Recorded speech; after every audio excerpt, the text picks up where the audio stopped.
اگر آپ بھی ٹوٹ چکے ہو تو سنیے ڈاکٹر اسرار احمد صاحب کی زبانی قرآن کی یہ آیت۔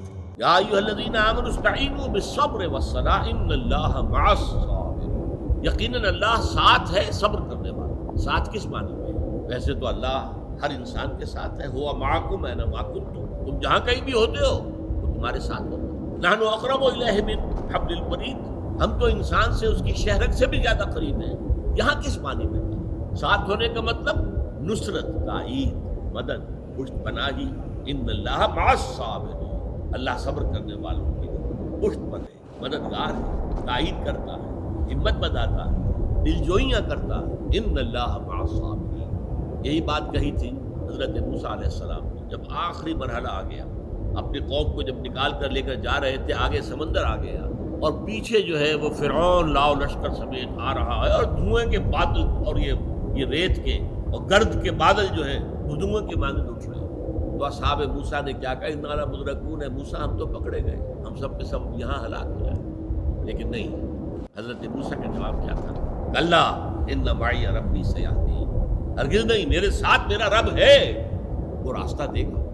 اللہ نے راستہ دیا۔ اکیلے ہو یا ڈر لگ رہا ہے تو ڈاکٹر اسرار احمد صاحب کی زبانی سنیے کہ اللہ اپنے بندے کو کب پکارتا ہے۔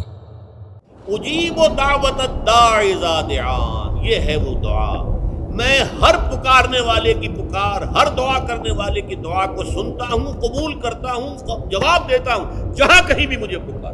اذا دعان، اللہ سے ہم کلام ہونے کے لیے کسی دربان، کسی جو ہے پہرے دار کی مٹھی گرم کرنے کی ضرورت ہے۔ جب چاہو ہم کلام ہو، دل کے آئینے میں ہے تصویر یار، جب ذرا گردن جھکائی دیکھ لیں۔ یہ تو تم ہماری طرف متوجہ نہیں ہوتے، ہم تو ہر وقت کہتے ہیں، ہر شب کو آخری لمحات جو ہیں، آخری جو گھنٹے ہیں رات کے، سمائے دنیا تک ہم نزول فرما لیتے ہیں تمہارے لیے۔ اور پکارنے والا پکارتا ہے، حل من مستغفر فاغفر له، ہے کوئی استغفار کرنے والا کہ میں اسے بخش دوں؟ حل من سائل فاعطیہ، ہے کوئی مانگنے والا کہ میں اسے عطا کروں؟ تم بھی سوئے رہتے ہو، انڈا غفیر رہتے ہو، تمہیں ہماری طرف توجہ نہیں ہے۔ اگر ہماری طرف متوجہ ہو جاؤ تو جیسے کہ اقبال نے کہا، کیوں خالق و مخلوق میں حائل رہے پردے، ویران کلیسا کو کلیسا سے اٹھا دو۔ فلیستجیبوا لی، ہاں ایک تقاضا ہے کہ اس سے پہلے یہ بات سمجھ لیجئے، میں اس آیت کو میگنا کارٹا جسے کہا جاتا ہے حقوق انسانی کا سب سے بڑا چارٹر، میں اس سے کہیں بڑا چارٹر قرار دیتا ہوں کہ اللہ کہتا ہے مجھ سے ہم کلام ہونے کے لیے کسی واسطے کی، کسی وسیلے کی کوئی حاجت نہیں، جب چاہو مجھ سے ہم کلام ہو۔ ہاں ایک شرط ہے، فلیستجیبوا لی، چاہیے کہ وہ میری بات بھی قبول کریں، میرے احکام کو تسلیم کریں، میرے فرامین کان کھول کر سنیں اور دل سے عمل کریں۔ فلیستجیب، یہ ون وے ٹریفک نہیں ہوگا کہ ہم تمہاری دعائیں قبول کریں اور تم ہماری باتوں سے پہلو تو ہی کرو، سنی انسنی کر دو، یہ نہیں، یہ ایک ٹو وے تعلق ہے، جسے آج کل کہا جاتا ہے بائی لیٹرل تعلق ہے۔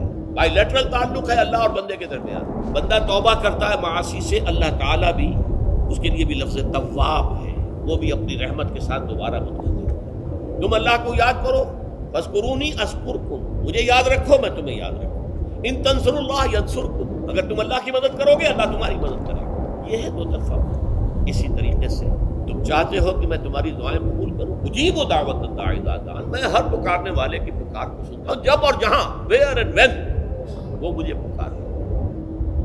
اس آیت سے یہ پتہ چلا کہ اللہ رب العزت اپنے بندے کو کتنا چاہتا ہے اور اس کو کبھی بھولتا نہیں ہے۔